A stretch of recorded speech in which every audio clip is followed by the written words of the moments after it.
La un nou episod în care o să vă arăt cum să vă faceți hack la Clash Royale. Cred că v-ați săturat de Clash Royale normal. Pe Google intrăm sau pe Chrome și scriem Call Royale Download. O să vă apară aici Clash Royale Call Privat Server Mod APK versiunea 1.9.2 și mai departe. Dăm pe el și așteptăm să ni se încarce. Aici o să vă apară mult scris, dați în jos de tot. Aici aveți niște poze cum e hack-ul și dăm download nou. După aceea dăm Call Royale Server Privat 1.9.2. Aici scrie, dacă vedeți, stați așa, scrie download nou. Dăm pe download nou și așteptăm. Ne-a trimis pe altul, ieșim de pe download nou și aici o să ne apare ăsta. Dăm de descărcați. Și a scris că se descarcă.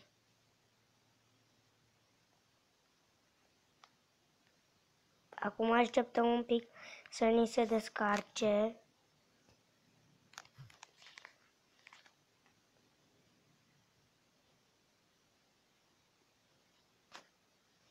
Mie merge un pic mai greu internetul. Dar nu-i nimic, o să se instaleze, tot o să se instaleze.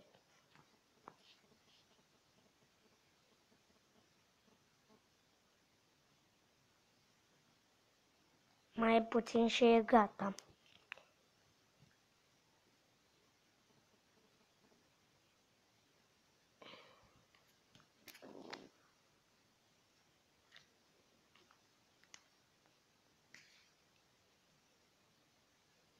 Dacă vă place acest episod, să-mi ziceți jocuri care aș putea să le instalez pe Android, să vă arăt cum să bagi hack pe ele. Deci aici vă scrie Clash Royale. Dai cu hack. Te-mi instalați.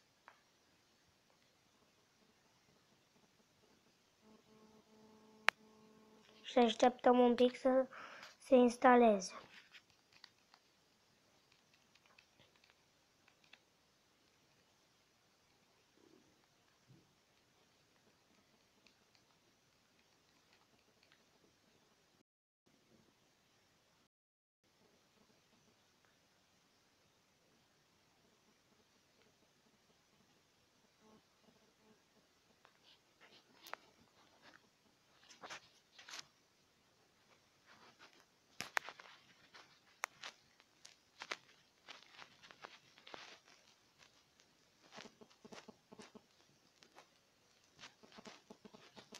Așteptăm puțin, că ne durează ceva până se descarcă.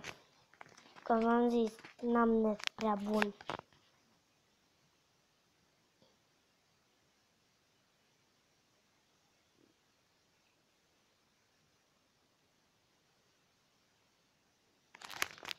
Dăm deschideți și ca să nu credeți că eu vă păcălesc, că ăsta e Clash Royale normal, uitați, a scris mod și acum așteptăm un pic.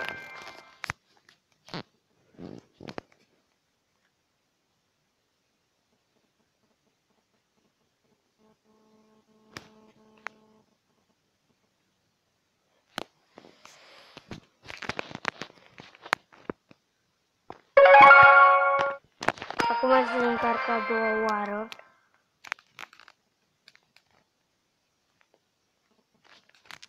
Și aproape avem 100%. Gata, avem 100%. Dăm aici. Și după cum vedeți, suntem la ultima arenă. putem și să ne conectăm cu Google.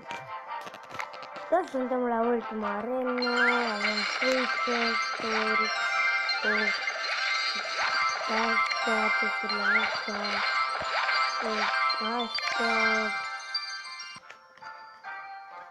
avem toate cărțile, de aici nu ne lipsește nici o carte, avem toate cărțile, putem să cumpărăm diamante, bani, chest-uri.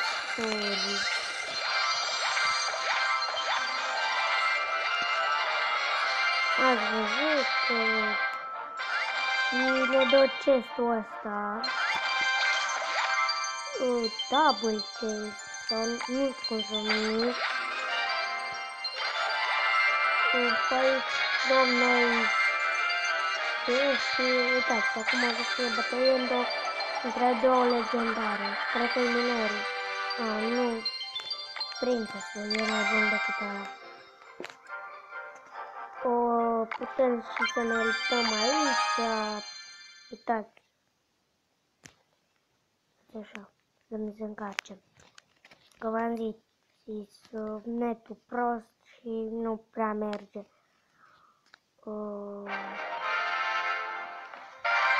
Uitați. Night-ul.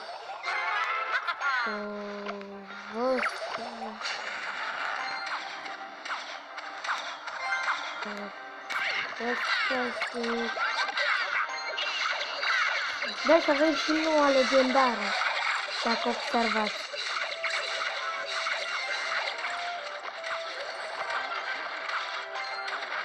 Punem electrovizor.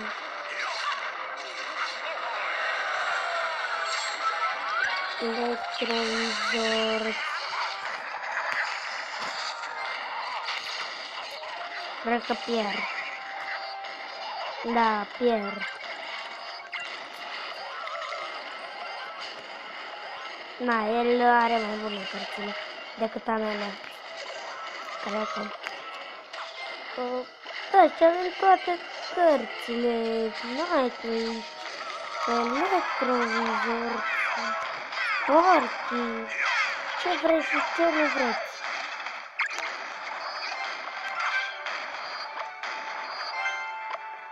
Uitați, avem chestia asta, punticul ăsta, electrovizor, lilieții și mai multe chestii, toate legendarele.